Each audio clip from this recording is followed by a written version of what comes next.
ஊரை சுற்றி பார்க்க புறப்பட்டு நான் வந்து சேர்ந்த இடம் ராமேஸ்வரம். நான் பல சுற்றுலா தலங்களுக்கு சென்று சுற்றி பார்த்திருக்கிறேன். இந்த ராமேஸ்வரம் எனக்கு மிகவும் பிடித்த இடங்களில் ஒன்று.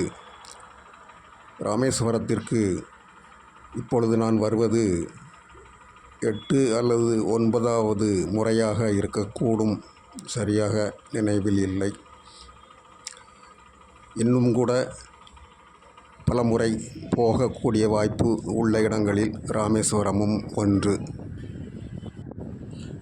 இந்த வாகனத்தில் தான் நான் வந்து சேர்ந்தேன். சொந்த ஊரிலிருந்து 265 கிலோமீட்டர்கள் தொலைவு 2 சக்கர வாகனத்தில் பயணம் செய்து இங்கு வந்து சேர்ந்தேன். நான் பல சுற்றுலா இடங்களுக்கு சென்று வருவது பெரும்பாலும் 2 சக்கர வாகனங்களில் மட்டுமே. அதுவே எனக்கு மிகவும் பிடித்தமான ஒரு பயண அனுபவமாகவும் அமைந்துவிட்டது. 2 சக்கர வாகன பயணத்தில் எப்பொழுதும் அதிக வேகத்தில் பயணிப்பதில்லை. அதிகபட்ச வேகமாக 60 கிலோமீட்டர்கள் மட்டுமே இருக்கும். அவ்வப்பொழுது நேரம் கிடைக்கும் இடங்களில் ஓய்வு எடுத்துக்கொண்டு சிறிது நேரம் இளைப்பாறி அப்புறம் தொடர்ந்து பயணிப்பது என்பது என்னுடைய 2 சக்கர வாகன பயணத்தில் ஒரு வழக்கமான ஒரு நிகழ்வு. நான் இந்த 265 கிலோமீட்டர் தொலைவை கடந்து வருவதற்கு சுமார் 5 மணி நேரம் 30 நிமிடங்கள் எடுத்துக்கொண்டேன். அப்படி என்றால் என்னுடைய பயண வேகம் எவ்வளவு என்று நீங்களே தெரிந்து கொள்ளுங்கள். எனக்கு வயது 62 ஆகிறது. இதுவரை பல இடங்களுக்கு 2 சக்கர வாகனங்களிலேயே சென்று வருகிறேன். ராமேஸ்வரத்தில் 2 நாட்கள் சுற்றுலாவை முடித்துவிட்டு இங்கிருந்து சென்னைக்கும் 2 சக்கர வாகனத்திலேயே செல்ல இருக்கிறேன். சுமார் 500 கிலோமீட்டர்கள் தொலைவு. தற்பொழுது இது தனுஷ்கோடி கடற்கரை. இங்கு நான் கண்ட ஒரு அரிய காட்சி, ஒரு காகம் தனது உணவை கொத்தி தின்று கொண்டிருக்கிறது. ஒரு இறந்து போன மீனை அது உணவாக்கி கொண்டிருக்கிறது. அந்த காட்சியை தான் நாம் இப்பொழுது காண்கிறோம்.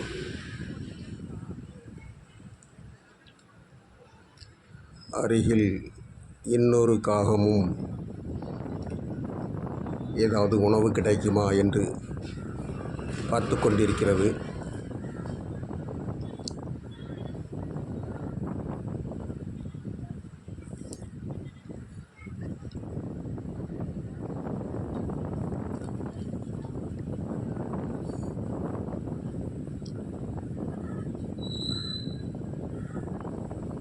நான் அதன் அருகில் சென்று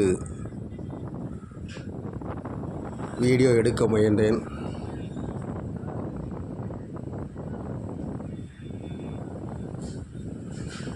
நான் அருகில் வர வர அதற்கு சிறிது பயம் ஏற்பட்டு உணவை அங்கேயே விட்டுவிட்டு சிறிது தூரம் தள்ளி போய் அமர்ந்து கொண்டது. நான் மீண்டும் அதை தொந்தரவு செய்ய விரும்பாமல் அந்த இடத்தை விட்டு நகர்ந்து விடலாம் என்று முடிவு கட்டிவிட்டேன்.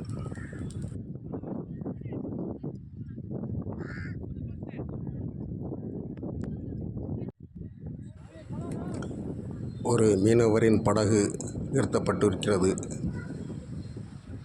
அருகில் வலைகளும் உலர்த்தப்பட்டுள்ளன.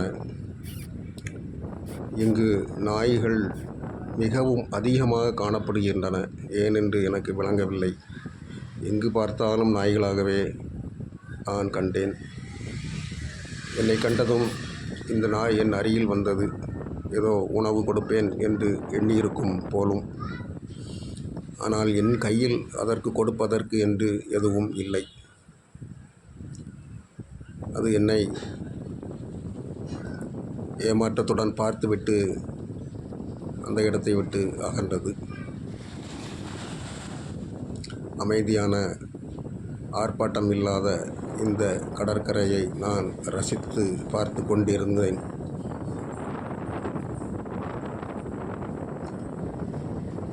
கடலில் மீனவர்களின் மீன்பிடி படகு பார்ப்பதற்கு மிகவும் அழகாக இருந்தது.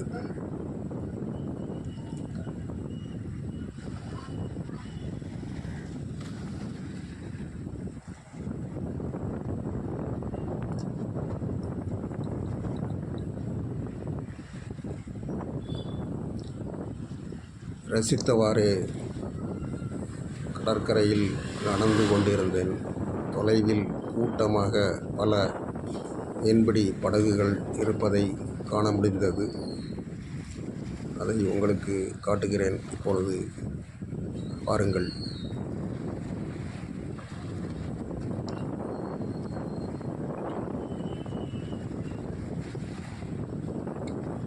கூட்டாக இணைந்து மீன்பிடிக்கும் மீனவர்களின் படகுகள் அவை.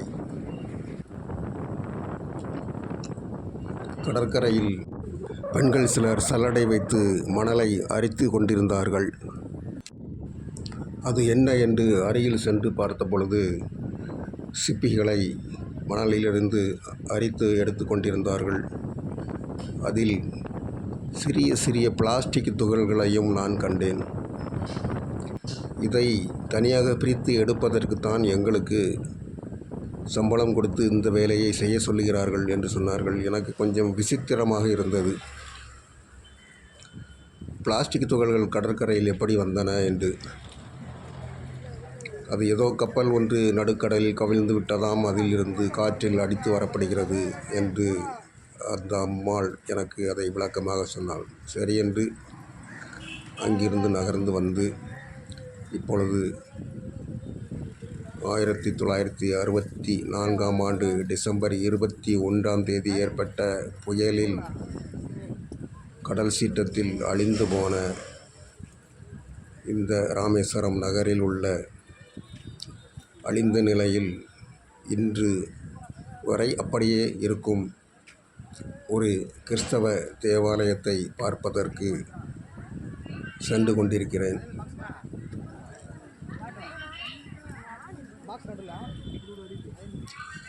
பவளப்பாறைகள் என்கிற பாறைகளை வைத்து கட்டப்பட்டுள்ளது இது. இப்பொழுது அருகில் சென்று பார்ப்பதற்கு அனுமதி இல்லாமல் தடுப்புகள் அமைத்து விட்டார்கள். ஆகவே சற்று தொலைவில் இருந்தே அதை நாம் காண முடியும்.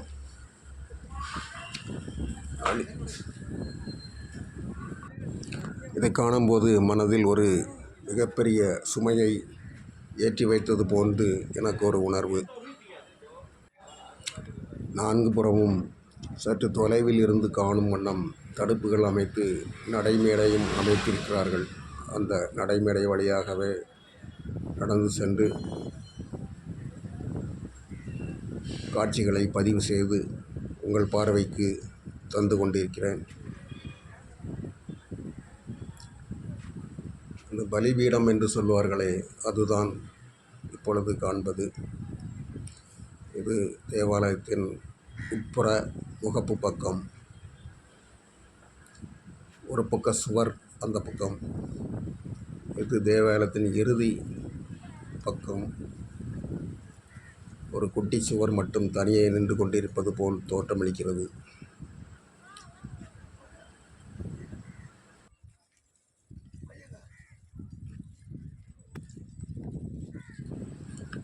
அனைத்தும் பவளப்பாறைகளால் கட்டப்பட்டுள்ளது.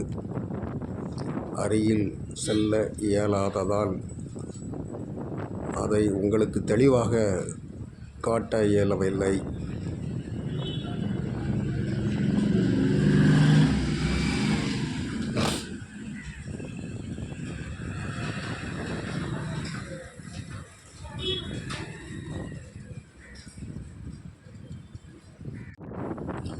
அதைத் தொடர்ந்து அதன் வெளிப்புறம் கடற்கரையில் நடந்து சுற்றி பார்க்க ஆரம்பித்தேன். ஆங்காங்கே இயற்கை சீற்றத்தின் அழிவுகளையும் அதன் எச்சங்களையும் காண நேர்ந்தது. இது உள்ளே என்ன இருக்கிறது என்று பார்க்கும் பொழுது எனக்கு ஒரு அதிசயம் அங்கே உள்ளே காத்திருந்தது. நிறைய குப்பை கூளங்களுக்கு நடுவில் ஒரு நாய் தன்னுடைய குட்டிகளை இங்கு பத்திரமாக வைத்துவிட்டு இரை தேட போயிருக்கிறது. அதன் குட்டிகளை இங்கு ஓய்வெடுத்து கொண்டிருக்கின்றன.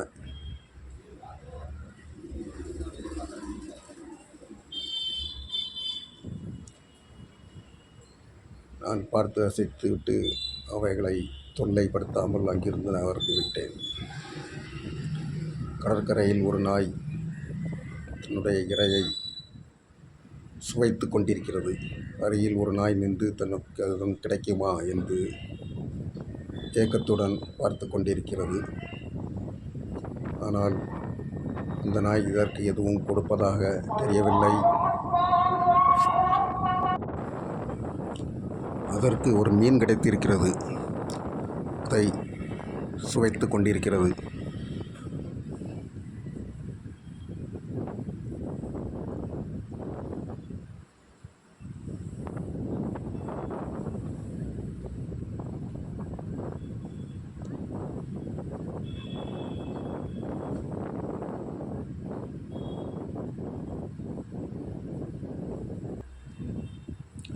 அங்கிருந்து தொடர்ந்து கடற்கரையில்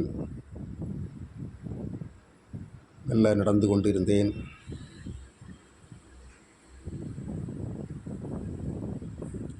கிணறு, கடற்கரையோரம் ஒரு குடிநீர் கிணறு, மிக குறைந்த ஆழமே, ஒரு 2-3 அடி ஆழத்திலேயே நல்ல சுவையான குடிநீர் கொடுக்கக்கூடிய ஒரு கிணறு அங்கே இருக்கிறது. அருகிலேயே ஒரு கோவில் அமைக்கப்பட்டுள்ளது. ஒரு சிறிய தகர கொட்டைக்குள் உள்ளே இருப்பது என்ன சாமி என்று எனக்கு சரியாக தெரியவில்லை. இருந்தாலும் அருகில் சென்று காட்சிகளை பதிவு செய்து கொண்டு ரசித்து கொண்டு நடந்து கொண்டிருந்தேன்.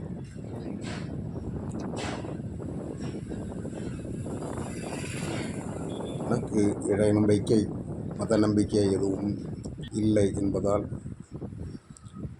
எந்த கடவுள் வணக்கத்துக்குரியவர் என்பதை பற்றியெல்லாம் நான் எந்த கவலையும் படுவதில்லை.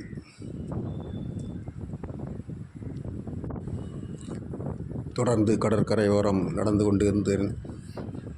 பல காட்சிகளை காண இருந்தது.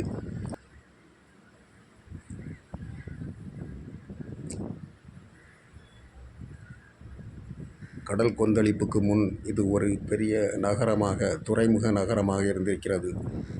இங்கிருந்து இலங்கைக்கு கப்பல் போக்குவரத்து நடைபெற்றது என்பதும் வரலாற்று பதிவு ஆகும். ஒரு கோயிலை புதிதாக கட்டி கொண்டிருக்கிறார்கள். அதற்கான காரணம் என்ன தெரியுமா? பழைய கோயில் இதற்கு அருகிலேயே இருக்கிறது. அந்த கோயில் கொஞ்சம் கொஞ்சமாக மணலுக்குள் புதைந்து முக்கால்வாசி மணலுக்குள் போய்விட்டது. இந்த கோயில்தான் அது. பார்த்தாலே தெரியும் மணல் எந்த அளவுக்கு கோயிலை மூழ்கடித்திருக்கிறது என்று. கடவுளால் மேலே வர இயலாது. நாம் தானே அவரை தூக்கி வைக்க வேண்டும் என்று புதிய கோயிலை கட்டி இந்த கடவுளை அந்த கோவிலுக்கு மாற்றி சிறப்பாக வழிபாடு செய்வார்கள் நம் மக்கள். கடவுள் நம்மளை காப்பாற்றுகிறாரோ இல்லையோ, நாம் கண்டிப்பாக கடவுள்களை காப்பாற்றித்தான் ஆக வேண்டும் என்கிற நிலையில்தான் வாழ்ந்து கொண்டிருக்கிறோம். இதுபோன்ற தாவர வகைகளை நாம் கடற்கரை ஓரங்களில் மட்டுமே காண முடிகிறது. பிற இடங்களில் இது வளர்வதில்லை. இதனுடைய பெயர் என்னவென்றும் எனக்கு தெரியவில்லை.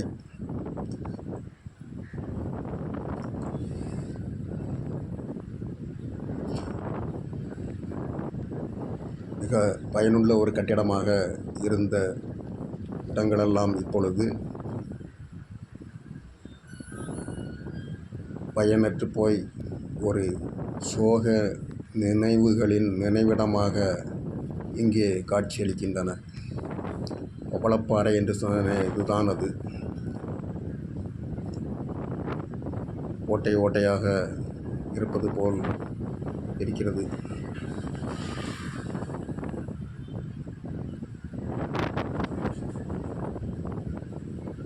இங்கு பெரும்பாலான கட்டடங்கள் முன்பு பவளப்பாறைகளை கொண்டே கட்டியிருக்கிறார்கள் என்பதை இதன் மூலம் நாம் அறிந்து கொள்ள முடிகிறது.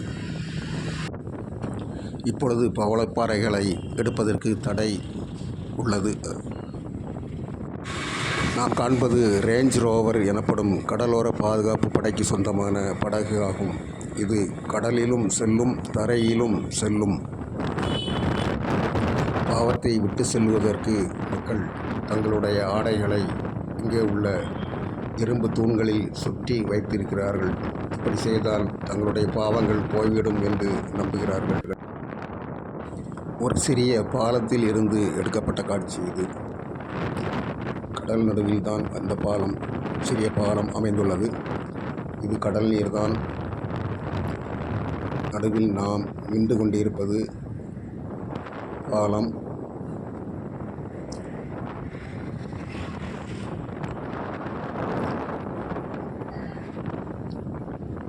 ஒரு புறத்திலிருந்து மறுபுறம் கடல் நீர் தடையின்றி செல்வதற்காகவும், மேலே நம்முடைய வாகனங்கள் தடையின்றி செல்வதற்காகவும் அமைக்கப்பட்டுள்ள இந்த பாலத்தில் இருந்து இந்த காட்சியை நான் படம் பிடித்தேன். நேரில் பார்ப்பதற்கு மிகவும் அழகாக இருந்தது.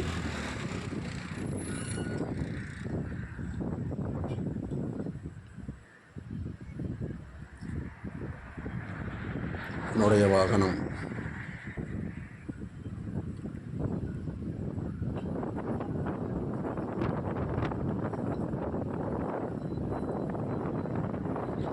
பாலத்தில் உட்கார்ந்து ஒருவர் ரசித்துக் கொண்டிருக்கிறார்.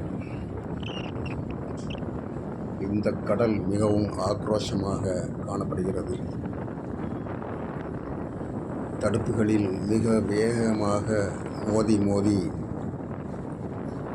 அலையின் சீற்றமும் சிதறல்களும் ரசித்து கொண்டிருக்கும் என் மீதும் பட்டது. இந்த பக்கம் ஆக்ரோஷமாக இருக்கும் இதே கடல் பகுதிதான் சாலையின் மறுபுறத்தில் மிகவும் அமைதியாக காணப்படுகிறது.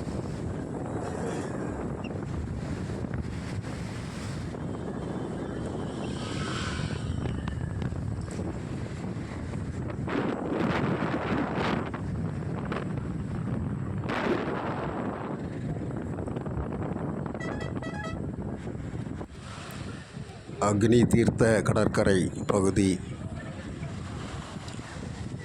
இங்குதான் பாவத்தை தொலைப்பதற்காக மக்கள் வந்து குவிகிறார்கள். தங்களுடைய பாவ மூட்டைகளை இறக்கி வைத்துவிட்டு கடலில் புனித நீராடி தங்களுடைய பாவங்களையும் கடல் நீரில் கழுவிவிட்டு புதிதாக பாவம் செய்வதற்கு மீண்டும் கிளம்பி போய்விடுவார்கள்.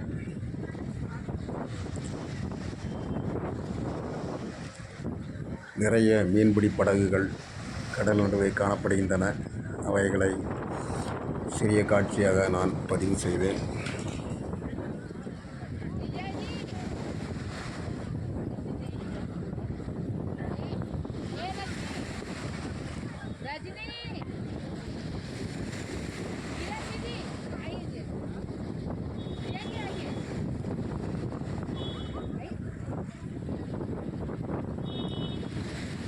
வட இந்தியர்கள் சிறப்பான வரவேற்பு அறைகளை கோபுரங்களையும் கட்டி கொடுத்திருக்கிறார்கள். அவர்களுடைய பெயர்களையும் அதில் பதிவு செய்திருக்கிறார்கள்.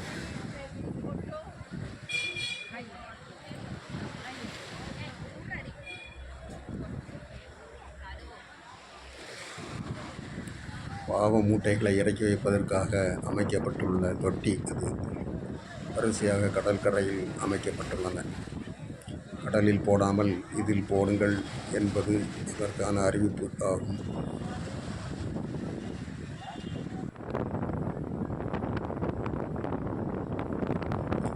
மூழ்கிய படகு கடல் நடுவே இப்படி கைவிடப்பட்ட நிலையில் காணப்படுகிறது.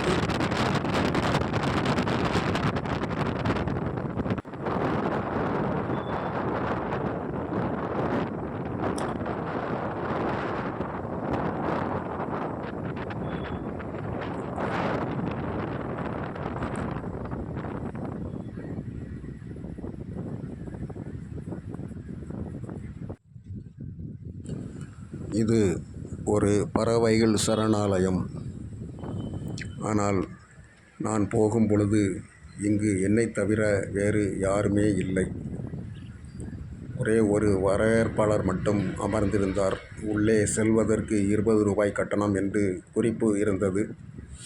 அதை பார்த்துவிட்டு அவரிடம் நான் 20 ரூபாயை எடுத்து கொடுத்தேன். அவர், வேண்டாம், இப்பொழுது சீசன் நேரம் இல்லை, ஆகவே பறவைகள் எதுவும் இப்பொழுது இங்கு காண்பதற்கு இல்லை, ஆகவே நீங்கள் சும்மா போய் சுற்றி பார்த்துவிட்டு வாருங்கள் என்று என்னை உள்ளே அனுப்பி வைத்தார்.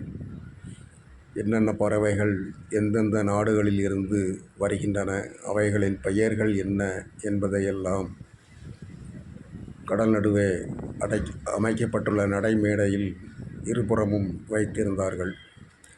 அதை ஒவ்வொன்றாக பார்த்து ரசித்தபடி அதில் நடந்து கொண்டே காட்சிகளையும் பதிவு செய்து கொண்டு வந்து கொண்டிருந்தேன்.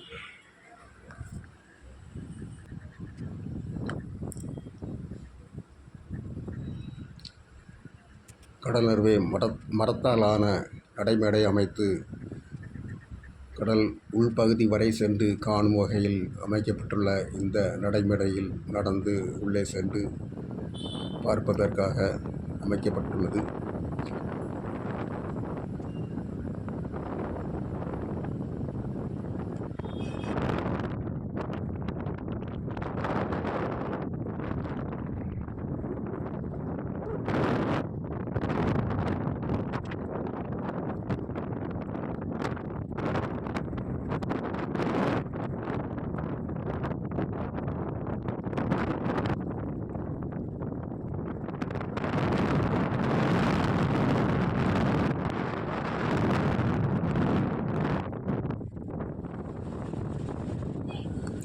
அக்னி தீர்த்த கடற்கரை பகுதியில் இருந்து சிறிது தொலைவில் இந்த அமைதியான கடற்கரையை என்னால் ரசிக்க முடிந்தது.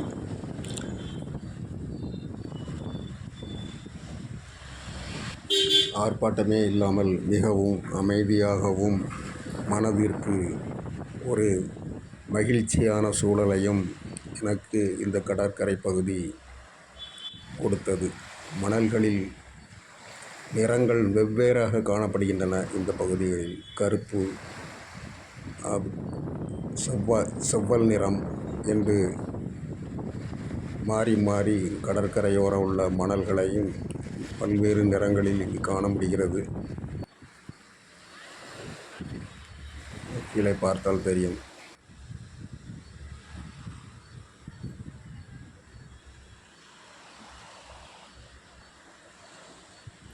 கடல் சீற்றங்கள் ஏற்படும் பொழுது இப்படி கடற்கரையோரம் உள்ள தாவரங்கள், மரங்களை பலி வாங்கி விடுவது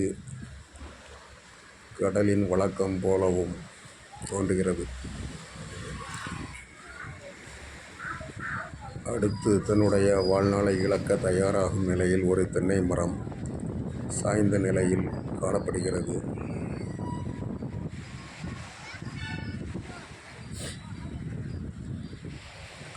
இந்த தென்னை மரம் எந்த நேரத்திலும் சரிந்து விழலாம் என்கிற நிலையில் இருக்கிறது. அதனுடைய அடிப்பாகத்தில் முக்கால்வாசி கடல் அரிப்பினால் வெளியே தெரிகிறது.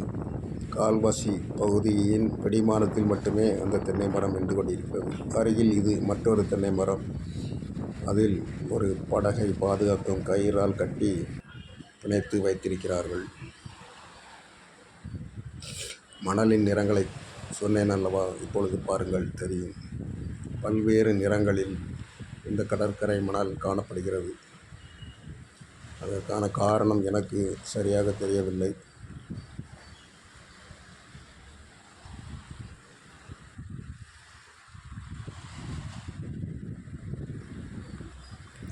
இது போன்ற கட்டிடங்களை நிறைய இங்கு காண முடிகிறது.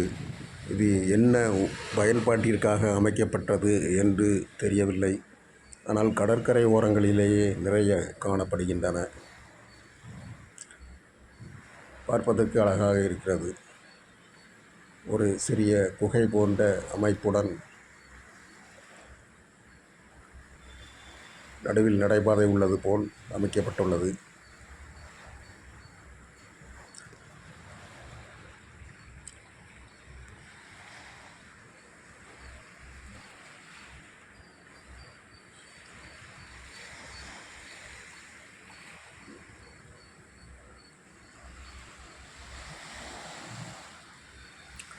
அதை பார்த்து ரசித்துவிட்டு அப்படியே வெளியேறினர்.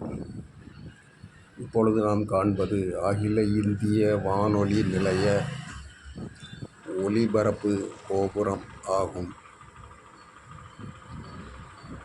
பல 100 அடி உயரங்களுக்கு கட்டப்பட்டுள்ளது. இங்கிருந்து இலங்கைக்கு ஒலிபரப்பு செய்யப்பட்டதாக சொல்லப்படுகிறது. எந்த அளவுக்கு உண்மை என்று தெரியவில்லை. ஆனால் இப்பொழுது செயல்பாட்டில் இருக்கிறதா இல்லையா என்பதும் சரியாக தெரியவில்லை.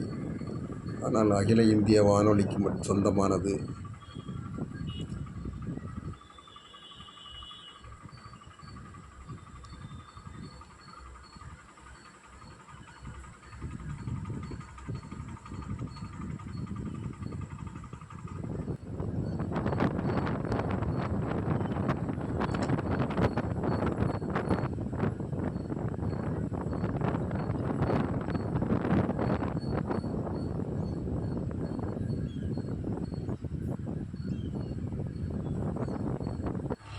தொலைக்காட்சி ஒளிபரப்புகள் இப்பொழுது